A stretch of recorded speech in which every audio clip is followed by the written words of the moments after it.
Coming up on Arirang News. Marking the West Sea Defense Day, President Yoon Suk-yeol commemorates the 55 fallen soldiers who sacrificed their lives while defending the de facto sea border with the North. He says Pyongyang will pay a bigger price should it carry out reckless provocations. To deal with the medical disruption with the doctor walkout, patients with less severe illnesses will be transferred from large hospitals to smaller ones. The government also plans to deploy more doctors from the military and public health centers. The UN Security Council will vote on a resolution led by the US that calls for an immediate and sustained ceasefire in Gaza. EU leaders also urge Israel to pause the ground offensive in Rafah.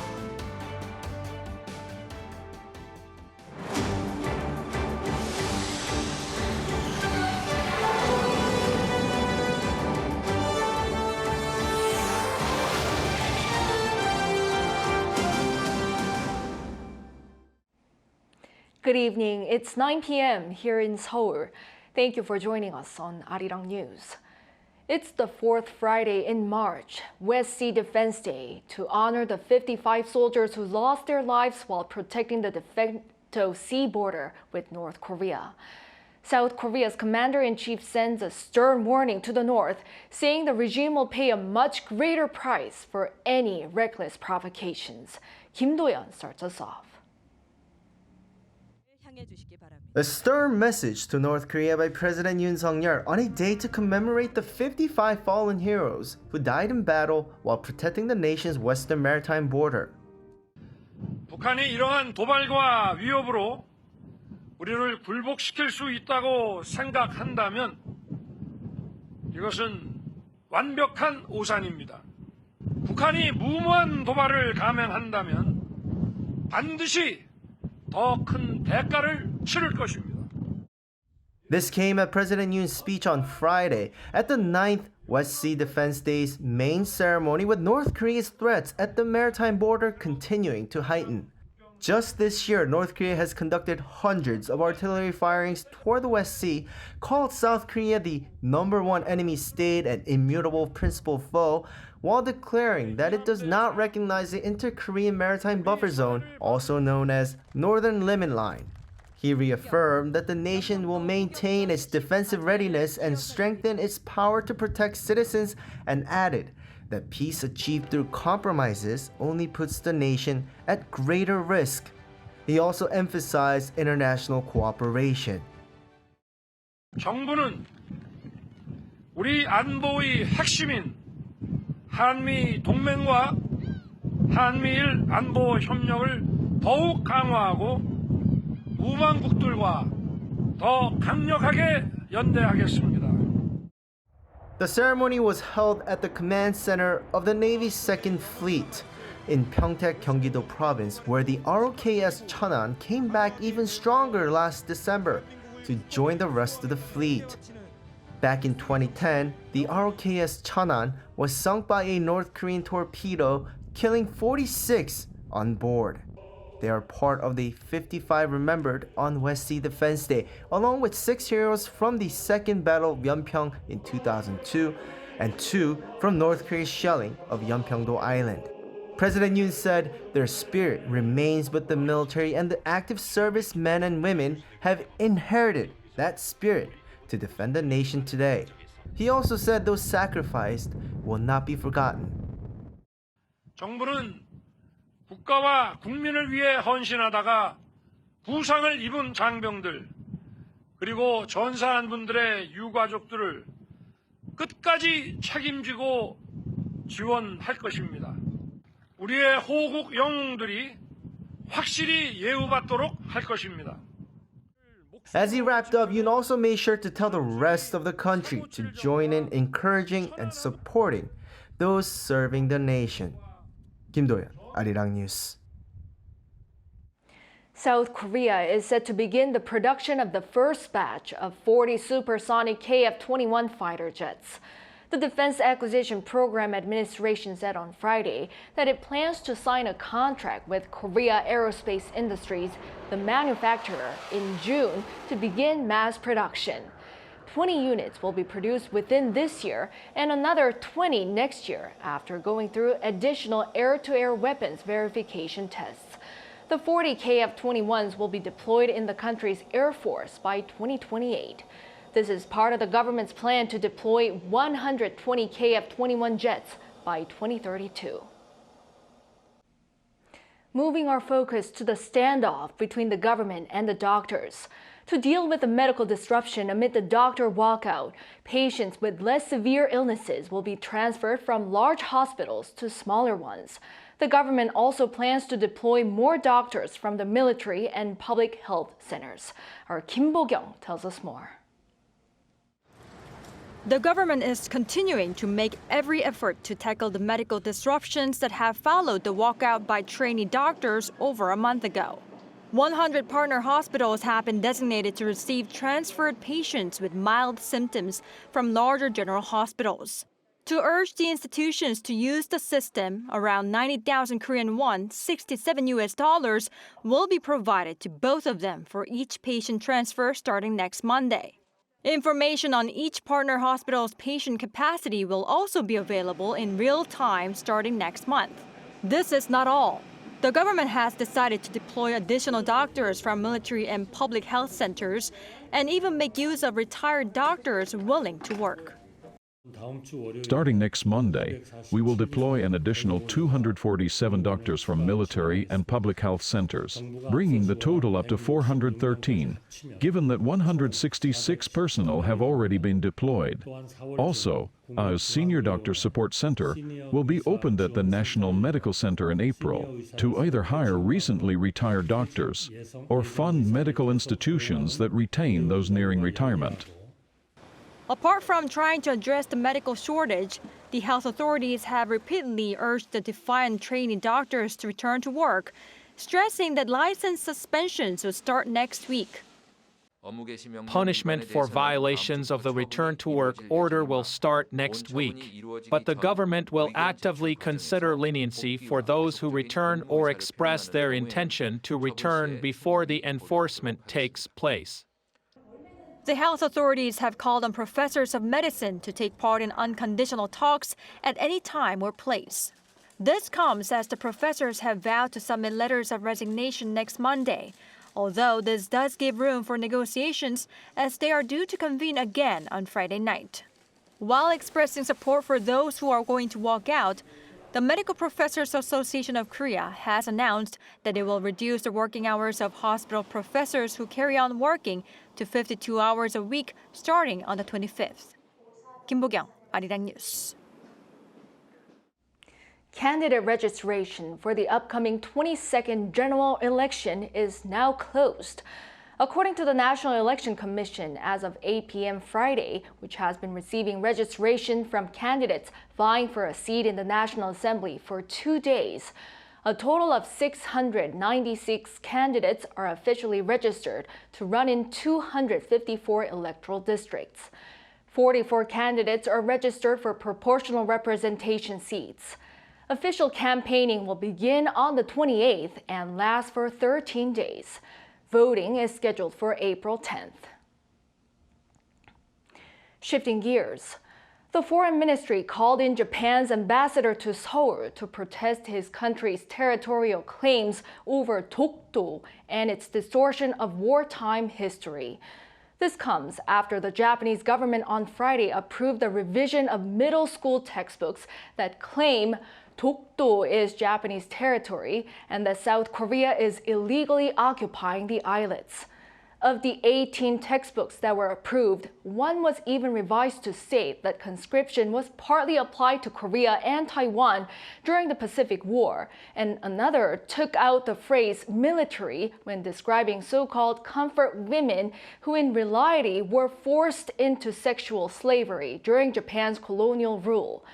Seoul's Foreign Ministry spokesperson expressed deep regret, saying Dokdo is South Korean territory historically and geographically. He also said South Korea expects Japan to face up to history and handle education of future generations with a more responsible attitude.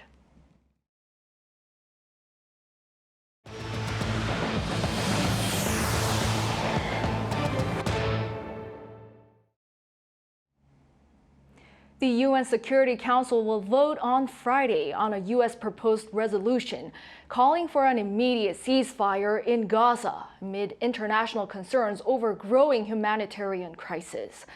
Meanwhile, the IDF claims more than 140, quote, terrorists have been killed in ongoing fighting at Gaza's biggest hospital.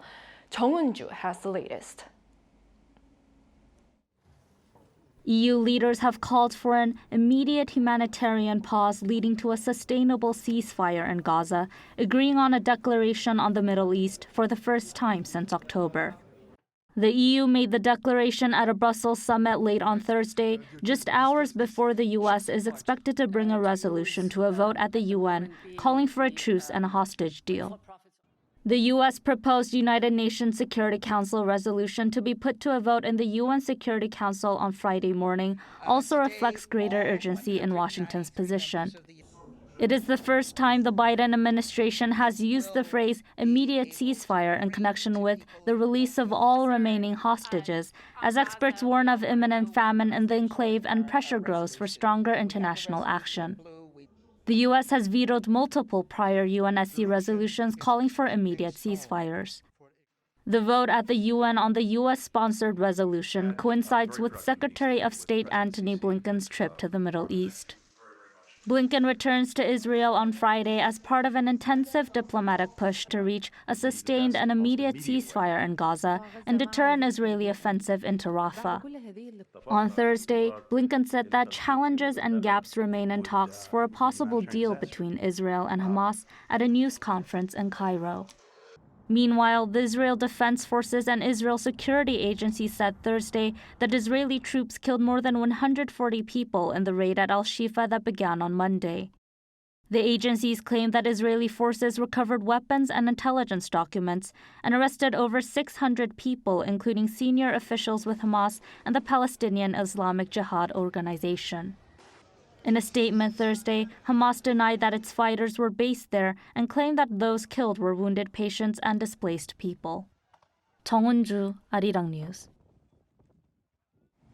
A senior U.S. official said that the latest move from key South Korean companies to reportedly stop selling used semiconductor chips and equipment to China as encouraging. This comes amid Washington tightening export controls on key technologies amid its rivalry with Beijing. Yoon has the details.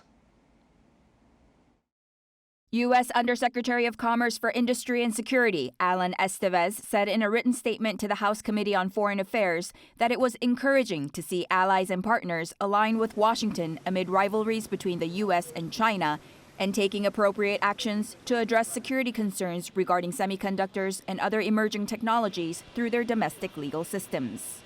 He was referring to the latest move from key South Korean companies, including Samsung Electronics and SK Hynix, with the firms expressing intent to stop selling used semiconductor manufacturing equipment to China, and the governments of the Netherlands and Japan also announcing and implementing controls on such exports.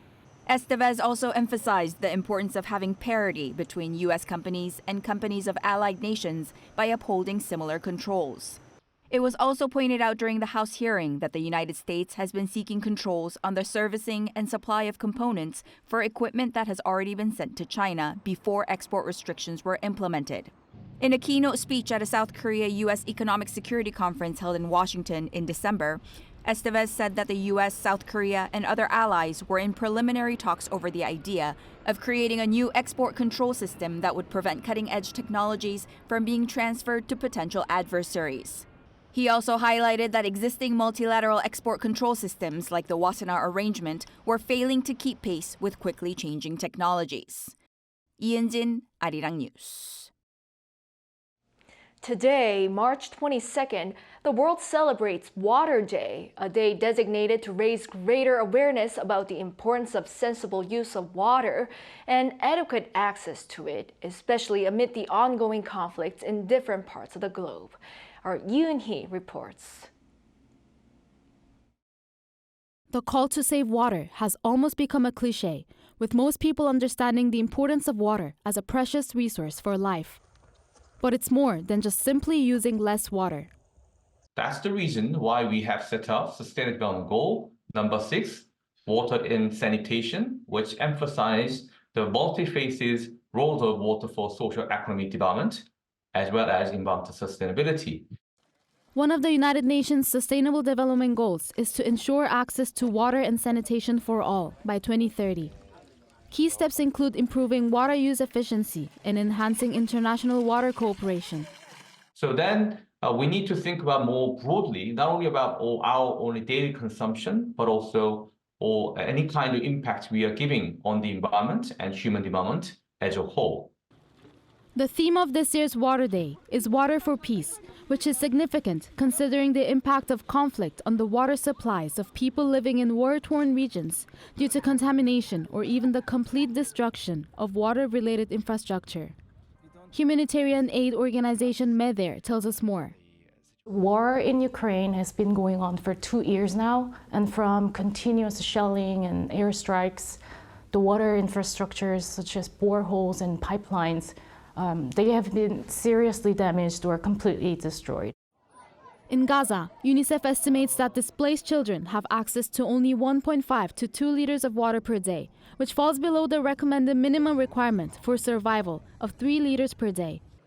This means that people, especially children, are at risk of dying from related illnesses like serious diarrhea or malnutrition, even if they survive the fighting.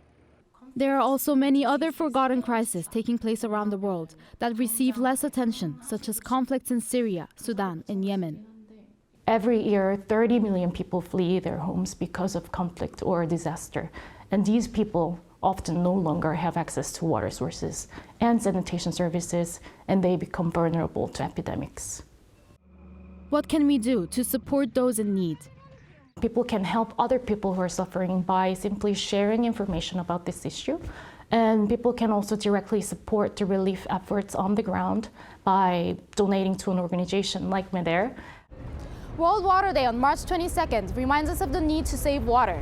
Everybody has the right to safe, accessible drinking water, but not everyone is able to get it. Raising awareness is the first step toward helping others and protecting our environment. Yoon, Arirang News.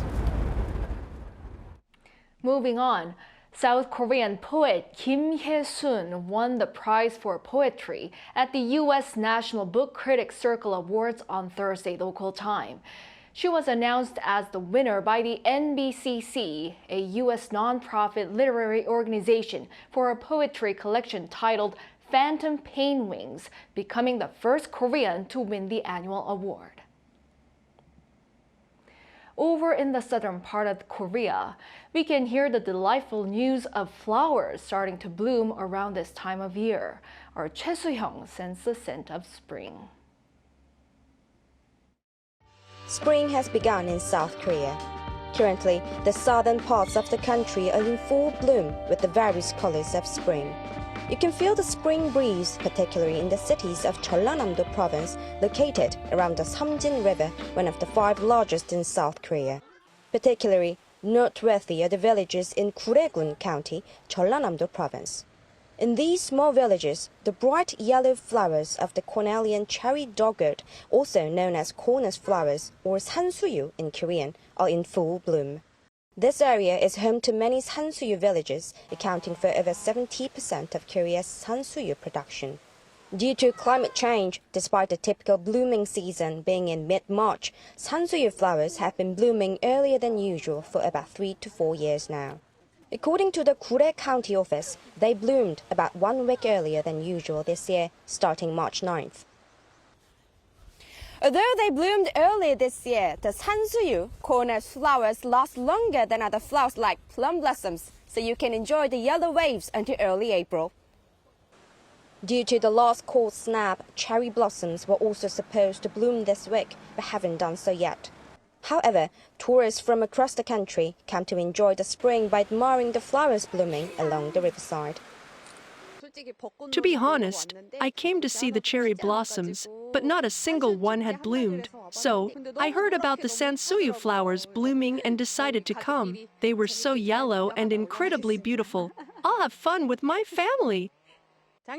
I came here last year, but even this year, the sansuyu village is still as beautiful as it was when I visited last year. It's still lovely. It's only the beginning to feel the spring vibes within the blooming corner's sansuyu village.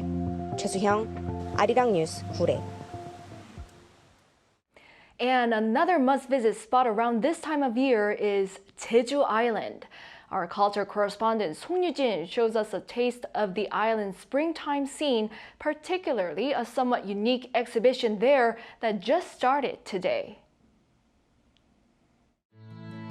At the east end of South Korea's Jeju Island is a village called Gosong. Deep inside the village is this single-story building covered in vines. What's inside might blow your mind. So here, the bunker de Lumières Jeju was once a secret telecommunication bunker that managed Korea's submarine cable network in the 1980s. Now, after being closed for more than 20 years, it reopened as a digital art hall in 2018. The bunker de Lumières Jeju is the first immersive media art space to open in the country. And for its fifth exhibit, it's bringing the works of the late Russian-French artist Marc Chagall back to life. Chagall spent his final days in St. Paul de Vence by the Mediterranean Sea. We thought there was this connection between St. Paul de Vence's blue Mediterranean and its landscape with Tedu. So we thought people could better appreciate Chagall's artworks here. As soon as you step in, visitors are drawn into the world of Chagall, surrounded by a cocoon of sound and darkness. Chagall Paris, New York traces the artist's artistic journey to and from the two cities. Over 70 of his masterpieces have been recreated using 3D sound, laser video projectors, and lighting.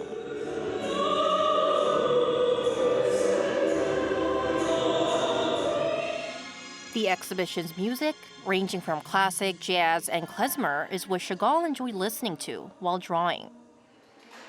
But this is not all that the bunker offers. For the first time since opening, Bunker de Lumières Jeju is showcasing the works of a Korean artist, Lee Wal-jong. Known as the Artist of Jeju, Lee is a veteran artist who gained recognition through his efforts to modernize traditional Korean art, such as using acrylic paint on Korean paper hanji, wood carving, and installations. After moving from Seoul to Jeju in 1990, I began asking myself how I could be happier. I realized that happiness stems from within. The works shown in this exhibition have very vivid colors and focus on embracing positivity and finding joy in life's simple pleasures. This fusion of international and local artistry awaits in Jeju, inviting visitors on a journey through time and culture. 송유진, Arirang News, Jeju.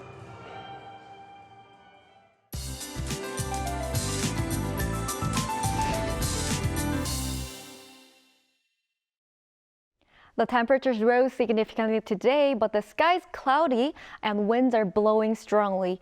A strong wind warning has been issued on the west coast and Jeju Island.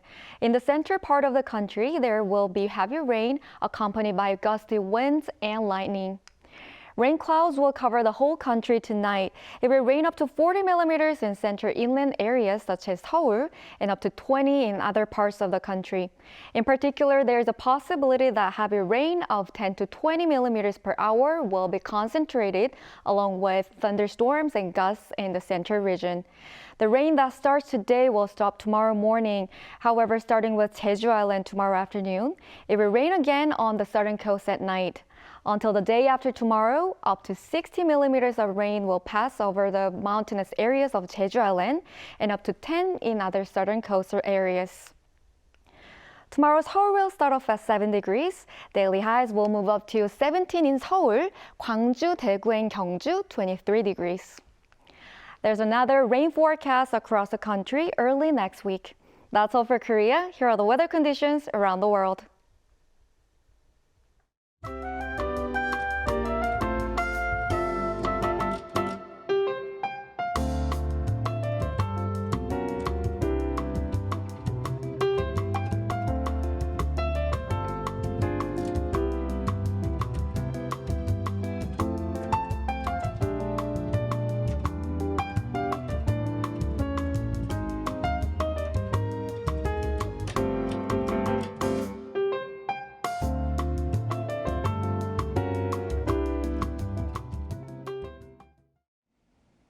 Well, that is all for this newscast. Thank you for watching.